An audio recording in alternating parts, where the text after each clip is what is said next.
and the Mojave Wasteland was forever changed.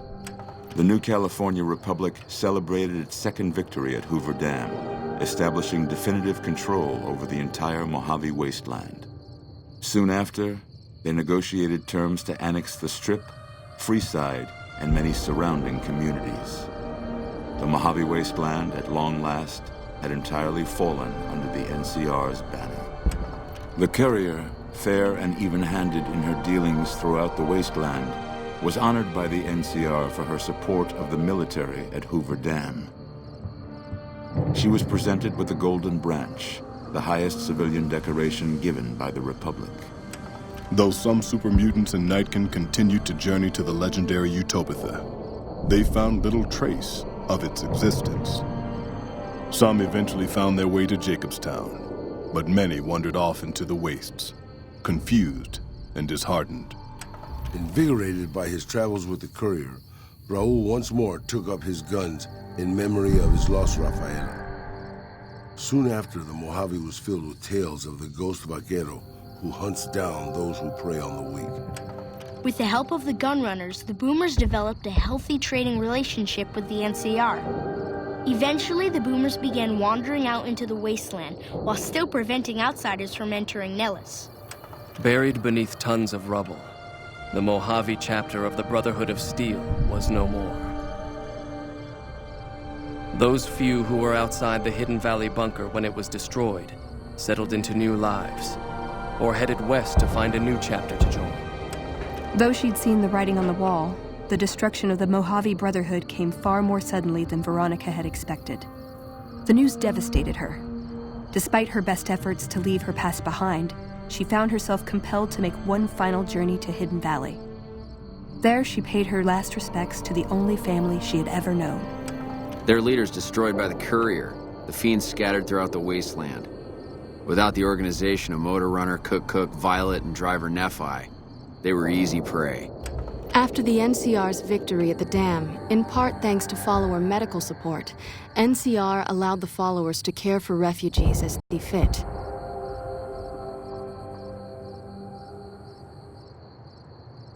Old Mormon Fort expanded its services and was able to aid more people, becoming a refuge for the less fortunate citizens of New Vegas. Arcade had hoped that Freeside would be able to remain independent of NCR rule. But he was glad that Caesar's Legion had been stopped at Hoover Dam. He tended to the sick in Freeside for a while longer, then returned to NCR territory to become a teacher with the followers there. Goodsprings saw more trade along I-15 after NCR gained control of the Mojave Wasteland. But with that came a heavy burden of the Republic's taxes. Some old-timers, unable to handle the cost, were forced to move on, grumbling all the while. The slaughter of the Van Graffs and the Crimson Caravan caused no end of trouble for NCR back west. Already struggling, NCR's supply line suffered further as the two caravans withdrew support until the massacre in the east was resolved. Cass survived to see the NCR flag flying proud over Hoover Dam and thought for a moment, this is what a hero must feel like. She was about to tell the Courier not to get too proud of herself. Then she figured, she knew that already. So she laughed, said fuck it all, and raised a bottle to the dam and the ones who had fought for it. As far as she was concerned, the whole thing was proof that playing out a bad hand can pay off in the end, as long as a woman like the Courier was holding the cards. After generations of being beaten down, the great Khans were finally broken by the Courier. Those few who avoided the Courier's wrath moved north into the wilderness of Idaho, where they tried once more to rebuild. Thanks to the Courier and Lily, a cure for the Nightkin schizophrenia was found shortly after Dr. Henry's experiment concluded. Nightkin and other super mutants in the wasteland flocked to Jacobstown, and the town became known as a haven where a mutant could find peace. Lily continued to take her medicine at half doses, and although she remembered her grandchildren, her mind remained muddled and confused.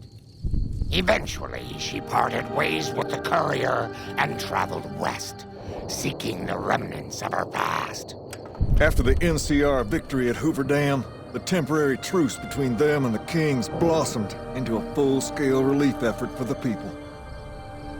While the NCR made repeated entreaties that Freeside join the Republic, the Kings steadfastly maintained their independence. Though Novak was a low-priority target for the Legion, many of Novak's citizens died in its defense. In the weeks that followed, several bright followers returned to Novak to help restore its defenses, allowing it to remain independent of NCR. Looking for a place where he could be of some use, Boone found himself re-enlisting with his old unit. Though his regrets remained in his thoughts, they coalesced into a purpose, and Boone embraced it. After Hoover Dam, the leaderless powder gangers at the correctional facility vanished into the wastes, leaving the prison empty. The correctional facility became another abandoned ruin in the wasteland, its carcass occasionally picked over by enterprising prospectors. With Cook dead, the powder gangers at Vault 19 fell apart. Those who weren't destroyed by the courier fled into the hills or attempted to work their way back through the Mojave wasteland. Few survived. Prim Slim proves to be an able-minded, if not able-bodied, sheriff for Prim. And due to his slow speed, some crooks get away without a scratch. But Prim continues to prosper under his watchful, robotic eye.